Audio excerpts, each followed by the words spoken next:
This week on Unapologetic Uplift. Going deep is the new small talk. I don't know who I am in this stage of life. This year, I turned 55.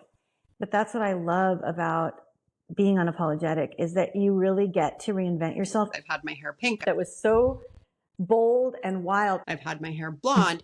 There are so many ways to be beautiful. If it makes you feel good to get all done up to the nines, go for it. We feel like we are supposed to be some certain way. I've had my hair purple. It makes everything pop and glow. People that have judged me for that. What the heck? Why does she change her appearance so much? Because it's fun. I get bored very easily. Oh my gosh, what did I just say? Your mental health can be transformed. We're always going to go deep, unapologetically.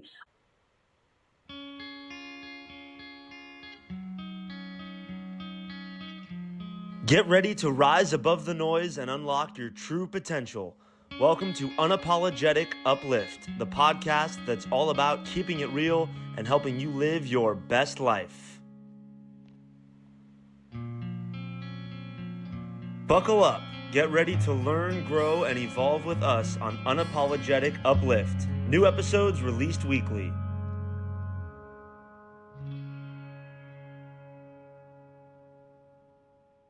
Welcome to Unapologetic Uplift. I am your host, Kim Staples, joined by my co-host, the one, the only Ianthe Mauro. And today we are going to talk about something vulnerable again in natural Kim and Ianthe style. We're going to talk about self-image. Yeah, I wrote something down. This is just going to be about our podcast in general, which is going deep is the new small talk. So everybody get used to it, because when you're here with us, we're always going to go deep unapologetically. Also, I have a joke to tell you. My husband said to me last night, I could see, when you can watch I don't know if you're close to someone and you know them and you know that you're watching their wheels spin as they're trying to come up with something clever to say. And I could tell he was going to try to make a joke and be clever. And so he looked at me and I watched him as I'm like, what is he going to say? And he said, because he was annoyed, by the way, he was annoyed by a conversation we were having, but in a very playful way, not very annoyed, but a little bit annoyed.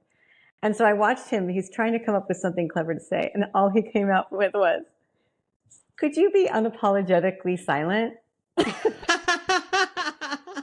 And I'm like, our podcast is getting to him.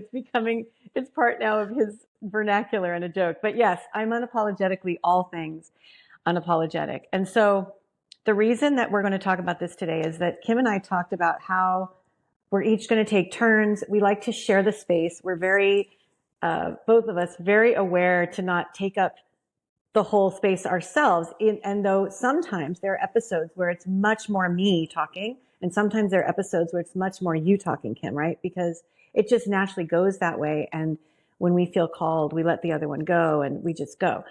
And last week's episode, I was not last week's, the week before, when I was holding space for you to talk about what was going on as a parent and the very, very difficult, vulnerable stuff. And that got us started. That really sparked the beginning of our new way of being here at Unapologetic Uplift, which is to go deep with things, to be vulnerable, to share things that make us afraid to share them.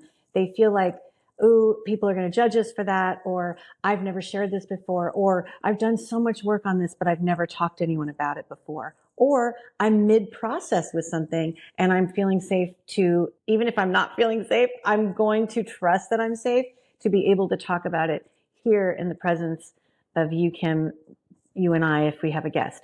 So as we were discussing what to talk about today, you had very generously offered that it be sort of, you take the lead, Ianthe. Where do you want to go? What vulnerable thing do you want to share? And I immediately went to, I have been feeling ugly lately. And what happens is I absolutely do not like to say out loud ever that I feel ugly, or that I feel fat, or I feel uncomfortable in my body, or I feel unattractive. I don't like to say that out loud ever. There's a few reasons why. One, philosophically speaking, I believe what we focus on grows, and I don't want to focus on things that are negatives, but I can always pivot and go, there's something beautiful about me. Why don't I focus on that instead of just hating myself for this part of me? Then there's the other part, which is I have massive judgment, which comes from society, but it's like maybe everyone will go, well, wait, is that society? It's the way I was raised. In the kind of society that I was raised in, it was considered shallow to talk about your appearance or to care too much about your appearance, especially if you're naturally a beautiful woman. Like, hey, I know this about myself. I know that I have symmetry and certain things about me that are very beautiful. I get that. That does not mean that I can't feel ugly, that I can't look at myself and pick myself apart and hate parts of myself. And so this, for me, it might sound, I don't even know if it sounds weird. It's uncomfortable for me to talk about because I don't let myself. So I am letting myself tell you now, Kim, I have been looking at myself lately and thinking, I've lost my attractiveness and I don't know who I am in this stage of life. And by the way, everyone, this year I turned 55. And there's another thing too. There's ageism. I don't give a shit what age anybody is. Everybody is beautiful at any age. Because to me, there are so many ways to be beautiful. See, but I'm getting teary because this is very, very deep for me. I'm looking at myself going, all those things I believe and have told myself about beauty at every age, I am now falling off of that belief because I look at myself and go, I don't know that I'm going to continue to think of myself as beautiful or anyone else will, because as I age, there are things that are changing about me and I'm not sure that I like those things. And I'm not sure I do enough about it. And I don't want to do too much about it because again, I judge it as shallow. I'm going to hand it to you. Okay. So I want to start by saying that it's not shallow, and that is a form of conditioning. It is completely natural and human to want to be attractive and beautiful. And a natural part, I think, of aging is experiencing this. It is something that I have experienced myself as well. There's so much. Let's start with the fact that beauty is subjective. So what is beautiful to me may not be beautiful to you, or what is beautiful to you may not be beautiful to a 20-year-old kid. Not that that necessarily makes us feel better when we're not feeling beautiful. But I think the biggest thing here is recognizing the burden of what you're feeling. Because when we suppress and avoid these feelings, we're not getting rid of them. They, if anything, are just magnifying and making us feel worse. Digging deep into it, I think, is also important, rather than just, oh, I shouldn't feel this way. Asking, why do I feel this way? Yeah. Why do I feel like I am not attractive? Is it because I'm consuming too much media?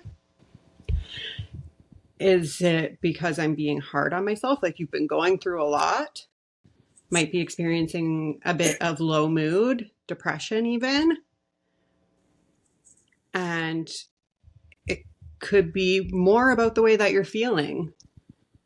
But I think inquiring and asking yourself why is a really, really great first step. What comes up when you ask why? First of all, I'm tired. I'm really tired. I have been going through a lot this year, and I am tired because my sleep is very interrupted. And when I'm tired, I don't feel beautiful. That's always been the case with me. I know that. Yeah, you've been really tired. Yeah, I've been really tired. I mean, who can feel beautiful when they're really tired? And then I think too, it's that, well, okay, everyone who has thyroid disease or hormonal issues. So because I had thyroid disease, Graves' disease in 2008, I ended up having to get a radioactive iodine treatment to kill my thyroid rather than have it fully removed. So since then, it put me forever into a low thyroid situation. So I have to have my blood tested every 3 months or so to make sure that my medication is correct. Or if I feel symptoms, I can go get it tested. And then I got to a point where it was going well, and I only needed to be tested once a year, and it was stable. Recently, it was, I want to say maybe 4 months ago, I went to the endocrinologist and my thyroid was off. And when it's off, it causes all sorts of symptoms, and hormones get weird and wacky, and I gain weird fat places that I don't recognize, and hair starts to grow on my chin more, and like just weird stuff. And so that was happening. It also interrupts my sleep. So he changed my medication, and the plan was that I was supposed to wait 3 months and then get my blood drawn. That was a month ago. I still haven't gotten my blood drawn. I have a feeling that this change in medication didn't work. I have a feeling that that's also happening. So as I ask myself, because when you say like, am I consuming too much media? And that's a great question but I have to tell you, I'm at a point where I can look at everybody who's beautiful on the internet and I don't compare myself anymore. I'm not, or at least not negatively. So I know it's not that. And I always say it's just as important to know what it isn't, and then you get closer to what it is. So I know it's not that I'm consuming too much media or looking at people and wishing I was them. That was me in my 20s for sure, but it's not me now. And I also, by the way, everyone, if you were to see my Instagram feed, for instance, because Instagram is the place that I feel the most comfortable, I think I've established the most community there on that platform. You would look in my, I guess they call it your For You page, your FYP, or your area where it's telling you based on your eyeballs and what it looks at, what you see. I get all these beautiful body positivity and amazing, beautiful philosophical and poetic, and of course a lot of chickens and nature and candles, and it's beautiful. So I am not consuming things that upset me. I am probably off physically, which that would be great. Like I would love that, because if it is really physical and I can solve that by changing that medication or finding some natural things to add to what I'm doing, then I'm going to start feeling better. But it brings up this whole thing about this feeling of, I feel ugly. What do I even mean when I say that? I think it's just, I do want to be beautiful and I want to always be beautiful. And that's the part that I judge. That's the part that, like you said, it's not shallow. I don't think I can fully believe you, even though I want to. I really, really want to.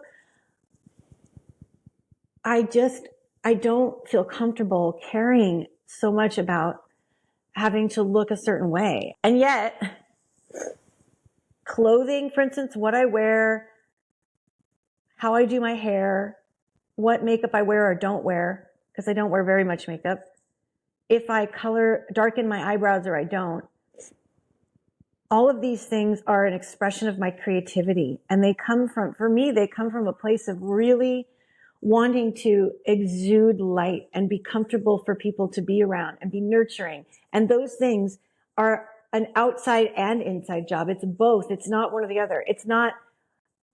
I know people say this is going to be a super, super probably controversial. Maybe it's a fucked up thing for me to say, but I'm going to say it because it's coming up for me. Beauty is not entirely an inside job. Oh my gosh, what did I just say? Okay, I'll tell you why. Because in order for me, and this is what it works for me, if this doesn't work for you, fine, ignore me. I need to remind my inner being of where I'm at by how I care for my outer self too. It's both. So if I am ignoring my outward appearance, I'm not fully beautiful, exuding beauty, love, light from the inside. It's not one or the other. And it's not entirely an inside job. They really inform. So because I was an actress my whole life from very young, I remember, for me, what really got me into character was once I got the costume. When I could figure out what that person wore and why, I was so much more real as that character. And it's the same thing with me in real life. I'm going to give you an example. I was leaving the house this morning and I put on a sweatshirt, not what I'm wearing right now. And I put on this dark green sweatshirt that has a wonderful quote on it from Otis Redding. It's really awesome. It's "Try a Little Tenderness." And I put it on and I started to leave and I caught myself in the mirror. And you know what I thought, Kim? I look disgusting. I look ridiculous. Where is my femininity? Where is my femininity? I felt so not feminine in that dark green sweatshirt with the thing. So what did I do? I still felt like being cozy today and wearing a sweatshirt, but look what I found. I went back in and I got what I consider one of my very feminine sweatshirts. For me, I needed extra femininity on my body. I didn't need to wear a giant dress, but I needed something that reminded me of my feminine energy. And so that is an example of what I'm talking about. The outside helping for the inside. Oh, I want you to be nice to yourself. First of all, I just want to say that caring about your appearance is natural and actually a significant aspect of being human. Our appearance, whether or not we like it, it's natural to want to make a good first impression. And one might think, if I look like a slob, it's hard to do that. Not saying that you look like a slob, but I'm just trying to get the point across that it's completely natural and normal. And I think it would be odd if somebody absolutely did not care about their appearance whatsoever. And I don't even believe people when they say they don't. And I mean, if they go that far, because there are people, and I remember too, there was a whole trend. I think it was maybe it was the punk era in the 80s, where there was this trend where people would spend tons of time and money to look like they absolutely didn't care about their appearance. there was the whole grunge thing too, And then that right? was the Where 90s. like Yeah, people the want to be grunge. dirty. Yeah, I'm like, what? But it affects our self-confidence no matter what. You can't tell me it doesn't. If you're getting compliments all the time about how beautiful you are, and then that stops, or you're never getting compliments, or you never have, that's going to affect you. And you hear other people getting compliments, or you're giving other people compliments. It does affect our lives in a lot more ways than we think or that we acknowledge. Yes, and you just reminded me of something that happened yesterday. I went to the market. So I was about to go to the grocery store, but I was in pajamas. I had come home from a day where, again, I'm exhausted. It was 1:30 in the afternoon, and I put my pajamas on, and I got into bed with a heating pad. And I thought, I'm done for the day. And then I realized there were some things we really needed in the house, and I'd have to get up and go to the market. And I started to put a long, just like frumpy overcoat thing over my pajamas to leave the house. And I stopped and I said, I'm not doing this. This is not good for my morale. And I went back into my closet and I picked out an outfit. And I picked out an outfit that was so bold and wild. I had a bomber jacket with all these flowers, and it was satin and had these bright flowers. And then I had this bright fiesta orange red full skirt. And I put this on and I walked into my husband and I said, hey, I'm going to the market. And he said, wow. And I looked, and then I thought, this is actually overcompensating and I don't feel comfortable. I'm going back. I went back to my closet, took all of that off. I ended up putting on this beautiful dress that I have that's a pale green. One of my favorite colors is this seafoam. I call it seafoam green. And it just makes me feel spring, and it's just sweet. So I put that on. It has kind of puffy long sleeves. And then I put a vest on that has fake fur. And then I put on little white ankle socks and patent leather navy blue shoes. And I left the house, and this hat. And I felt better. And I walked into the market. And this is funny, you guys, because I know this was about my energy, not so much about my outfit. But again, my outfit informed my energy. So my outfit helped to tell myself, I care about you. I'm like really going to take care of you and allow you to be in all of your feminine glory to go out and get laundry detergent. Yeah. And so I walked in, Kim, and this was really funny because I walk into the produce section, and this woman is there in the produce, and she turns and looks at me and she goes like this. All of this I love. Aww. It made my day. And I was like, I'm glad that I changed. But yeah. Totally, though. When you're not feeling good about yourself, I encourage anybody to get ready. Do yourself up. Maybe it felt inauthentic for you the first thing you had on, but if it makes you feel good to get all done up to the nines, Go for it. Do what is going to make you feel better about yourself. I work from home. I homeschool my kids. I'm at home. I mean, we go out in nature and stuff like that, but I don't need to get ready every day. But I still do a lot of the time because I want to feel pretty. And our husbands notice us differently. I don't care what anybody says when we are put together versus if we're always in our pajamas and frumpy. It makes a difference. People communicate with us differently. People respond to us differently based on our appearance. People are more successful that are better looking. There are so many studies to show that this is true. It absolutely makes sense that we care and want to put a little bit of effort in, or a lot of effort is okay too, as far as I'm concerned. And that is something that I encourage you to dig a little deeper into as well. Why do I convince myself? Why am I telling myself that is not okay for me to want to put effort into my beauty? Because it is more than okay for you to want to put effort into your beauty. There's nothing wrong with that. It's completely normal and natural. And we earn more opportunities based on our appearance. And we can say we wish that wasn't true and that we don't judge other people based on their physical appearance. And it simply isn't true because we're human. And that is the way that the human brain works. Being attractive is associated with being healthy. The more attractive a person is, the more healthy we perceive them to be. If somebody we perceive to be unattractive, we associate that with poor health. It is just the way that the human brain, that's the way we were designed. It makes complete sense. And I'm the type of person that will go to the store in my pajamas. I remember when Adam and I were first together, I was wearing a onesie, like a fuzzy fleece onesie for pajamas. And he's like, I got to go to the store. Do you want to come with me? And I'm like, yep, let's go. And he's like, are you going to get dressed? I'm like, no, I'm not going to get dressed. This is what I'm wearing. I'm comfortable. And I could just tell that it made him really uncomfortable that I was wearing pajamas to the store. And I'm like, okay, I'll change for your sake, to be kind. But I go to the store. However, that doesn't mean that I don't care how I look. It's just in the moment, I'm like, whatever, I'm just going to the store, or I go pick my kids up from the bus. I've never been one to feel like I have to get ready for that. And I know a lot of the moms would. When my kids were in school, I would go to the bus and a lot of the moms would be all put together with their makeup on. And that's fine too. There's nothing wrong with that. But to make ourselves wrong for wanting to be beautiful and to want to look a certain way isn't necessary. Yeah. And I think about how I look at other people. And you're reminding me when my kids were little and I would take them to school every day. And of course, then you see a sea of moms and every different kind of mom.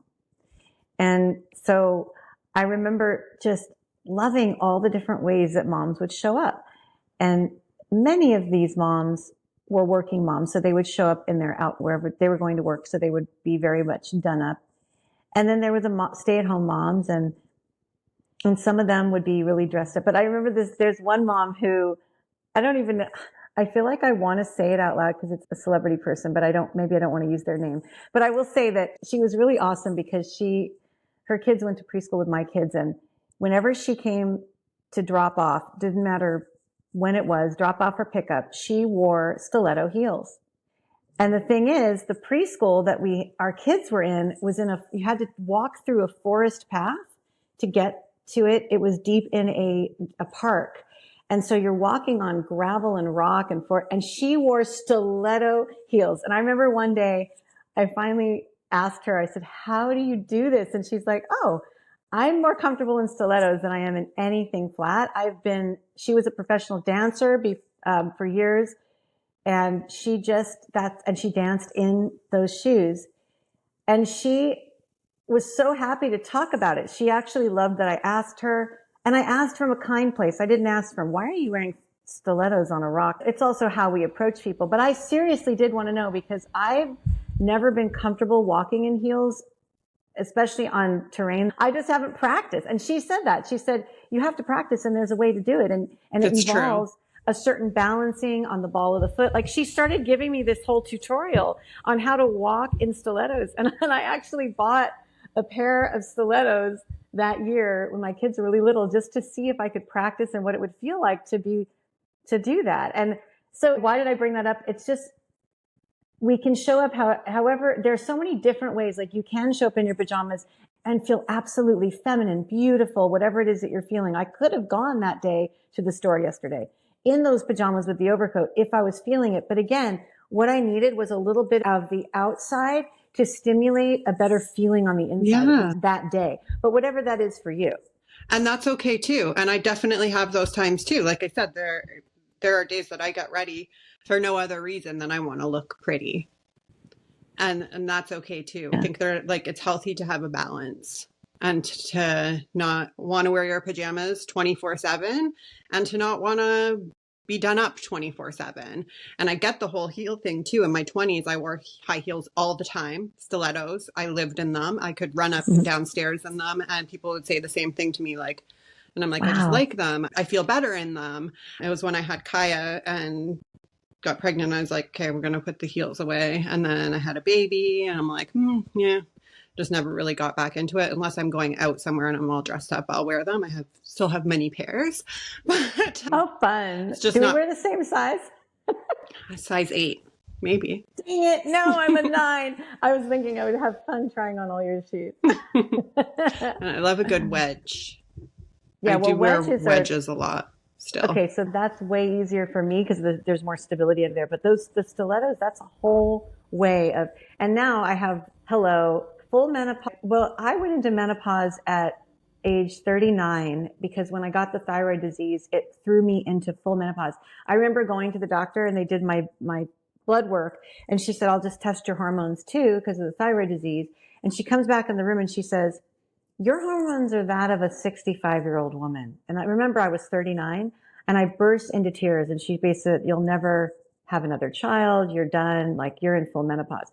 So I say that to just let everyone know I've been in menopause a very long time, even though I'm just turning 55 this year. Probably this would be the year I would have gone into menopause naturally, but I went in unnaturally so long ago. But I have all these weird problems. Like I have slipped discs. My lower back has a constant disc slipping issue in 2 discs. And I have this really creaky knee that I can bear. It's so loud. I could probably put the microphone up to it and everyone would hear it on the episode. If I open my knee and close, it goes like crazy. And sometimes I can't put weight on it. And then I'm limping up a stairs. And so all of these things to say, I'm out of my stiletto era, but they can be really beautiful. Yeah, and whatever works for you, whatever makes you feel good about yourself, right? Some people, it's wearing stilettos, and there has been a time where that's how I felt my best.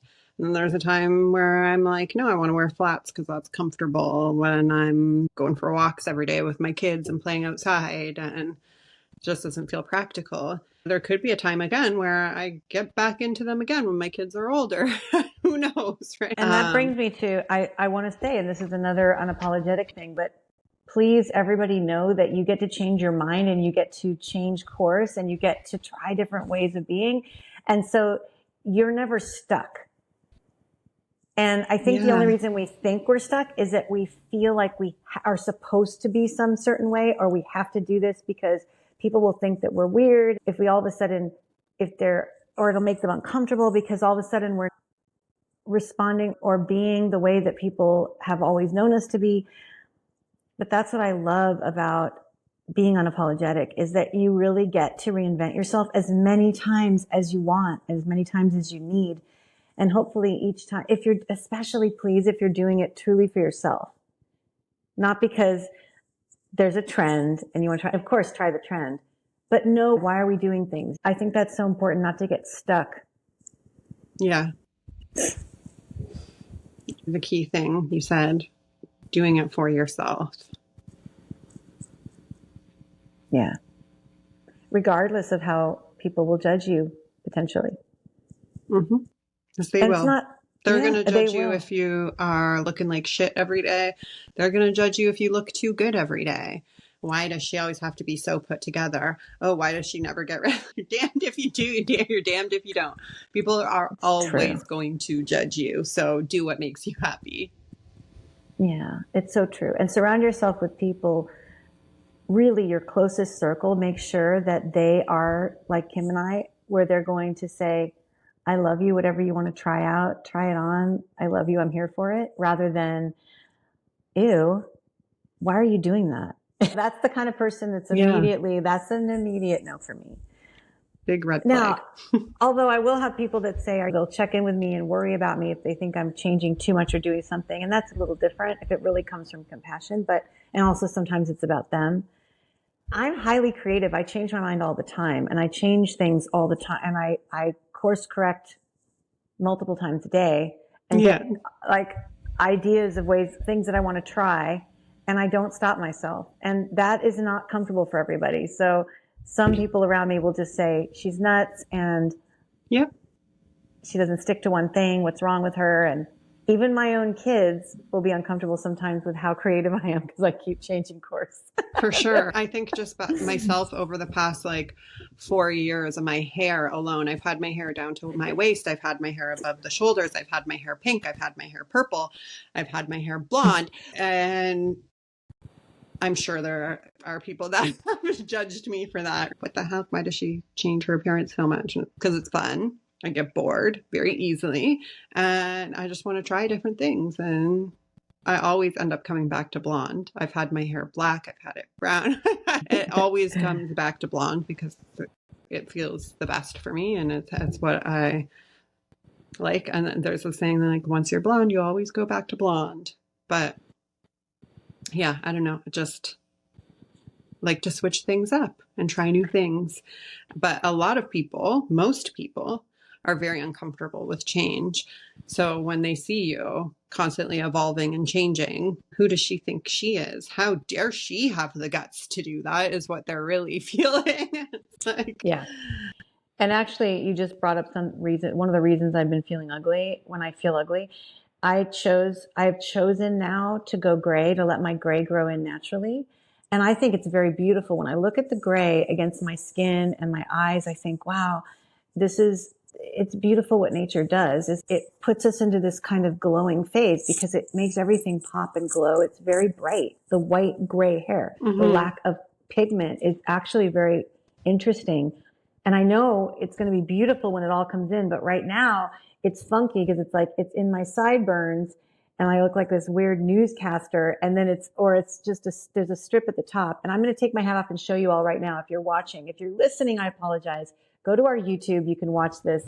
Go ahead and fast forward to this point because I want you to see my gray hair. But this is part of why I think I'm also feeling ugly, is that when my hair is in a transition, it's a little bit awkward. It's not exactly where I want it to be, but I'm not going to stop because I really want to allow. So look at how much gray.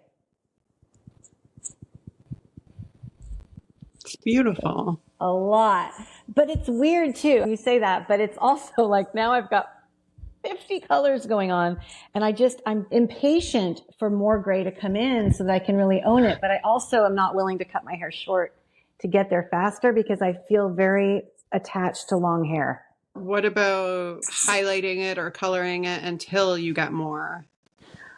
You mean to cover the gray until I get more? I was doing that for a while and I thought it was okay, but then it's too much upkeep and I'm not that high maintenance, and I didn't like how often, because my hair grows fast and it's right there. So the gray keeps coming. And then I had this little powder brush and I would just do the little powder. And then there's a part of me, I don't know, maybe if I'm doing a fancy photo shoot and I want to, I can always put the powder, but I don't know. I've been wanting to love it more than I love it. Yeah. And I don't know, maybe I'm not ready. Yeah. And you can acknowledge that, right? I get the whole wanting to have the natural beauty or whatever, but let's be honest. How many of us have 100% natural beauty all the time? Not to say that we're not beautiful naturally, but how many of us aren't coloring our hair, drawing in our eyebrows, wearing makeup, doing something to accentuate our natural beauty, right? Again, I just don't want you to make yourself wrong for not loving it and wanting to change it if that's what you want to do. Yeah, and I might, but again, it's just with gray hair, those of you that are in this stage know there's a whole thing where you can look it up, gray transition. I think it's hashtag gray transitions or gray transition, but there's an art to transitioning to gray hair, especially if you're not willing to cut it really short. A lot of my friends, in fact, I have a friend just now, she's a beautiful, amazing woman, and she went ahead and cut her hair off in a pixie cut so she could allow the gray to come in naturally. Probably looks really good. It does. It's beautiful on her. I'm not doing that. I'm not. Also, by the way, I really believe this, but long hair, there have been studies about this, and it was a study that was done in Native American cultures because they have men and women having long hair is a thing, it's part of their culture. And they said that it increases your intuition or your intuitive abilities, even your psychic abilities can be increased the longer your hair is. And I thought that was very interesting, and it rings true to me. But also, you can carry around a lot of trauma and dead weight in the hair too, right? It's true. So sometimes people will cut it all off to shed things. I've heard both of those things. Yeah.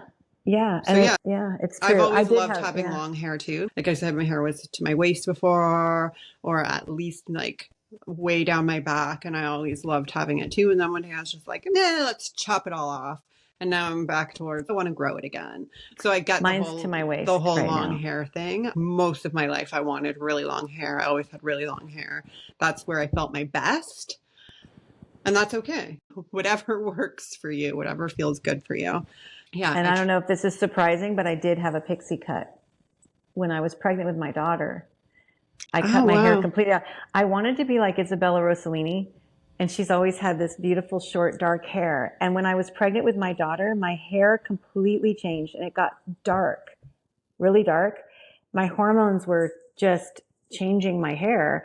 And so I thought, I'm going to go with this was my opportunity to be Isabella Rossellini. I'm going for it. And I got this pixie cut. I have this short, dark hair in the birth announcement of my daughter.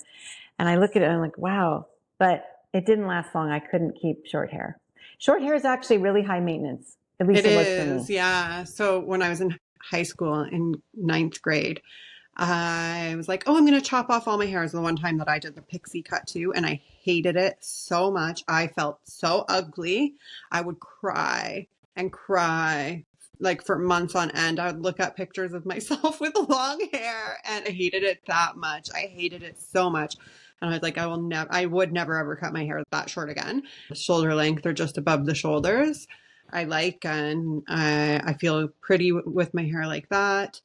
But super short, I would never do again because I hated it so much.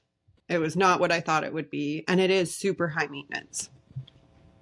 I think it'd be fun. Let's challenge each other to post a picture of ourselves somewhere on some social media with our pixie cut and talk about what we did on this episode and talk about it, how we feel our hair is an extension of somehow of who we are or our beauty and what that meant and how we've tried different things. I think I would love to see your pixie cut. No, I want to see it. I think men and women can be really affected, but it completely changes the way you look, right? Yeah. I'll have to see. I'm sure I have a picture somewhere, or if I don't, my mom definitely would. I really want to see it. Yeah. I want to see that pixie cut, and we'll look at ourselves. How old were you when you did it? 14. So I did it twice. I did it at 15, and I have a picture of me at 15 with it. And then I did it again when I was pregnant with my daughter. So I was 31 the second time. And never again. Look how I remember it like it's a big deal. It's such a big deal. No, it was it was traumatizing for me. I'm not going to lie. It was, I hated it. And I felt like I always had to have makeup on because I felt like I looked like a boy. I don't feel that way about everybody that cuts their hair like that. I see some women with short pixie cuts and they rock it. They look smoking hot. And I'm like, that's why I wanted to try it. Right? but it didn't suit me. Even the Sinead O'Connor shaving her head thing. My daughter-in-law shaved her head. Beautiful. And looked gorgeous. Yeah, I mean, Sinead O'Connor, it was just, you just couldn't stop staring at her beautiful eyes, and her shaving her head was gorgeous. There's a woman that I shared with you this morning, one of the women that I love following, Africa Brooke, who has a completely shaved head. And she's gorgeous too. So feminine. So femininity doesn't have to mean always equal long hair, by the way. Not at all. For me right now, it does feel like a mane of protection. It's just how I'm feeling now. That can change. Yeah. Because I've been there too. And then I was like, oh, I'm going to give myself a above the shoulder bob. And I loved it like that too, and felt great and beautiful. And then over time, I kept at that length for a couple years, and now I'm like, oh, I want to grow it again. I don't know how long I want to grow it, if I want to grow it super long or mid length, whatever. We'll see when we go. I might get sick of it again. It's just who I am. Yeah. And it's funny because I talk about how I'm highly creative and I come up with lots of ideas and I'm always changing my mind and I'm course correcting. And so just in real time to show you what's happening to me right now, as we talk about this, I'm thinking, I wonder if I need to go back into being a stylist and offer this as something that I do in the world for others, because I was a stylist in the 90s. It was my job. And I worked for a photographer and I styled photo shoots for stagnant still photos. But I was the first stylist for when entertainment television first started and they had the very first Talk Soup.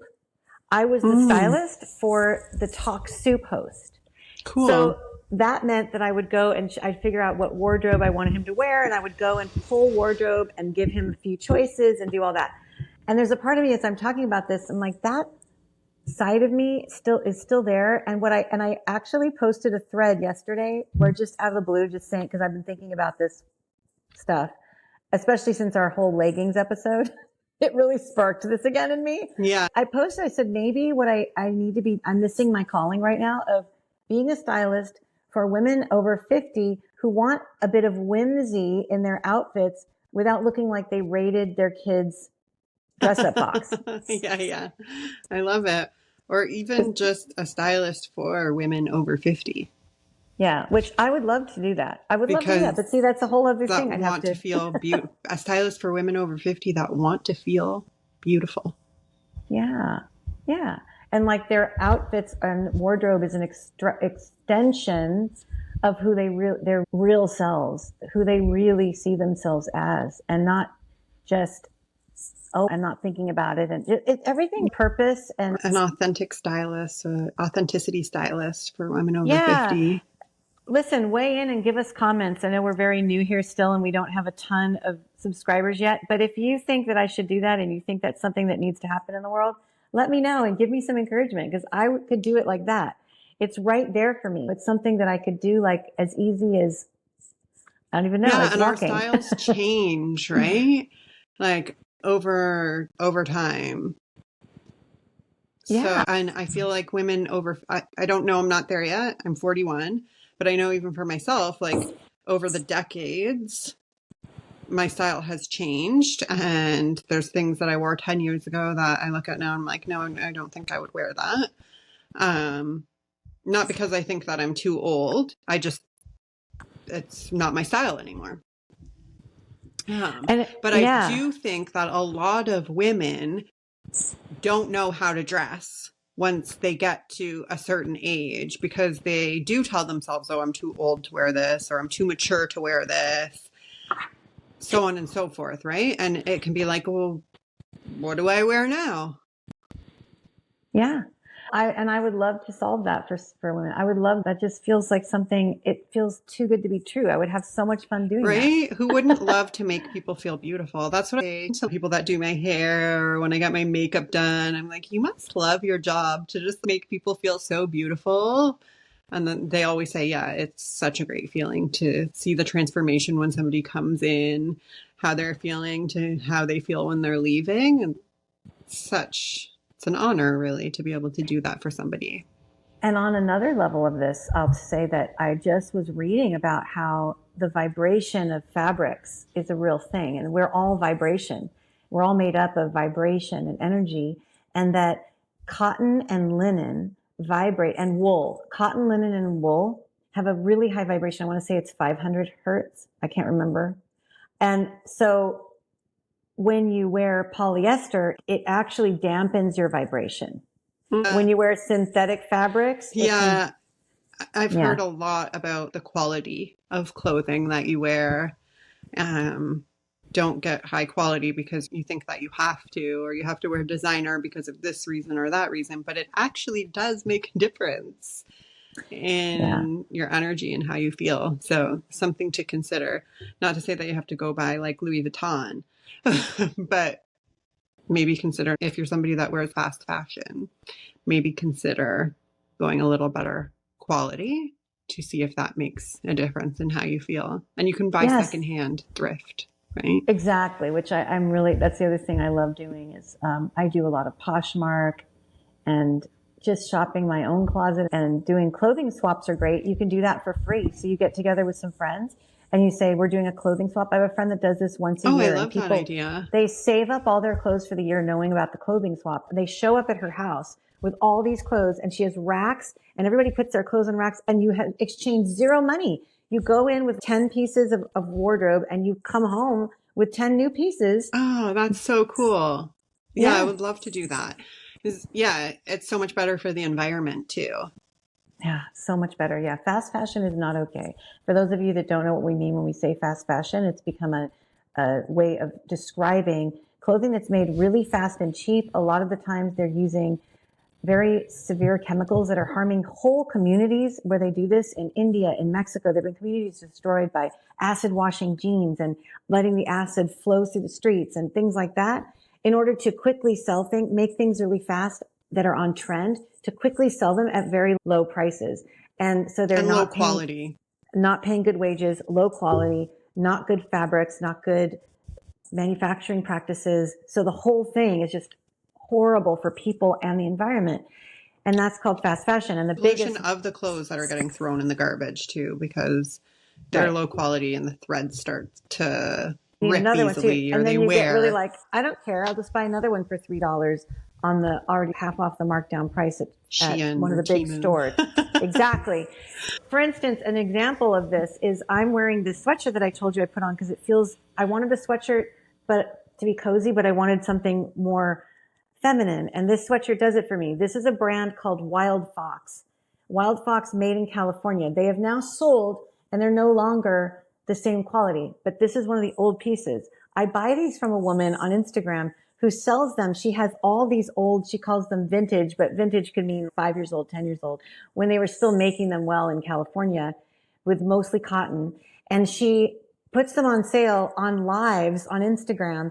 And I have been purchasing from her for about 5 years. And I think I might have maybe 8 pieces in my wardrobe of Wild Fox, 8 different sweatshirts that I love.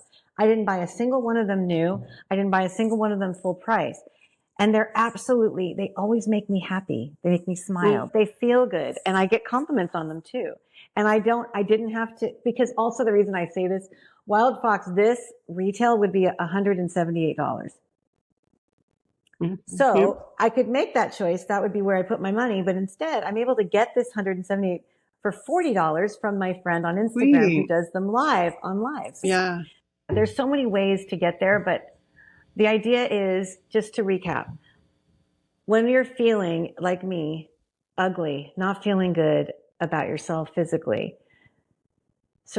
get into conversations with people like Kim, who remind you to look at why you're feeling this, to be kind to yourself, to be gentle with yourself, to be patient with the fact that sometimes the burden of what you're feeling, like she called it, the burden of what I was feeling, what I've been feeling, if we can put a name to it and figure out why, then we can let go of that. It's not a burden anymore, and we can understand it, have more understanding and compassion for ourselves. So go get around people who are going to help you that way. The other way is to be of service and to get into your creativity.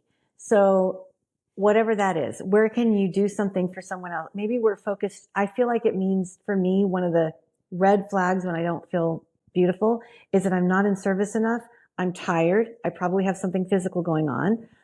I'm probably eating more sugar than I need to be, which I am right now, because that's a way that I soothe myself. Self-soothing for me has to do with a lot of sugar intake. And I know that's not okay.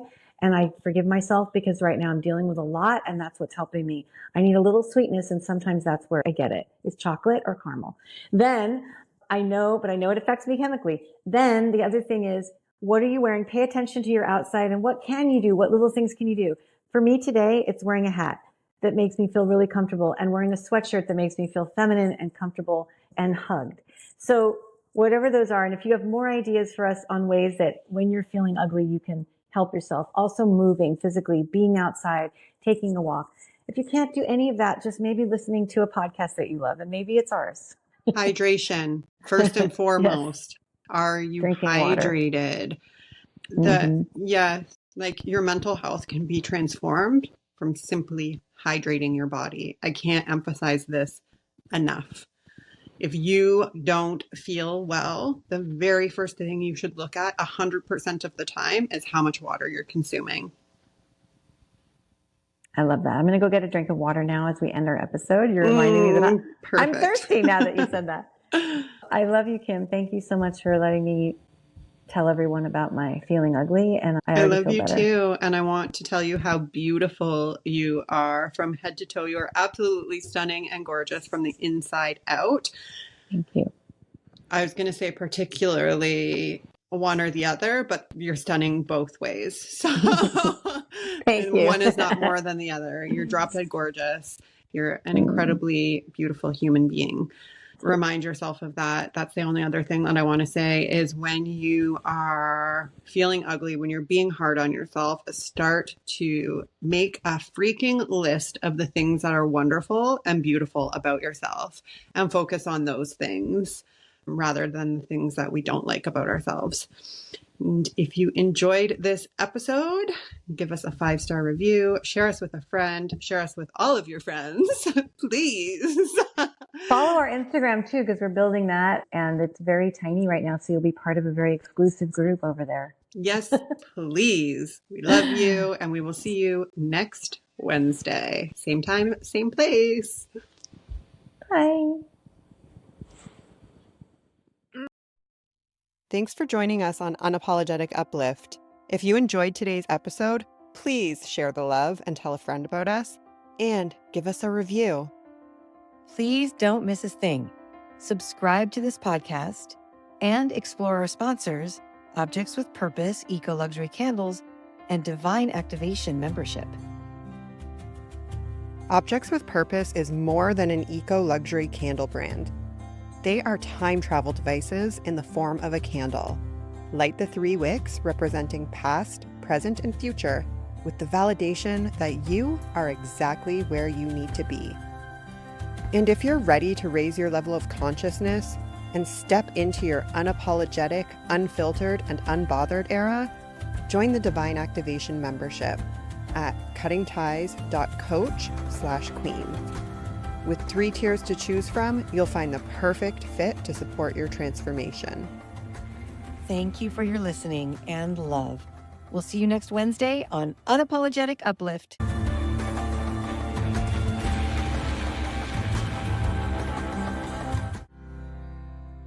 Welcome to the Divine Activation membership, a movement for women that are ready to raise their consciousness and step into their unapologetic, unfiltered, and unbothered era. With your heart, live authentically, and become the magnet for all of your soul's desire.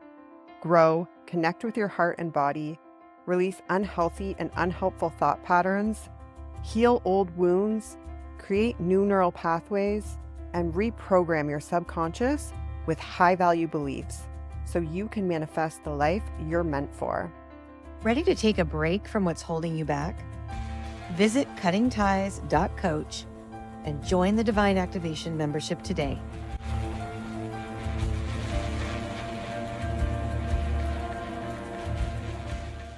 Hey, unapologetic souls.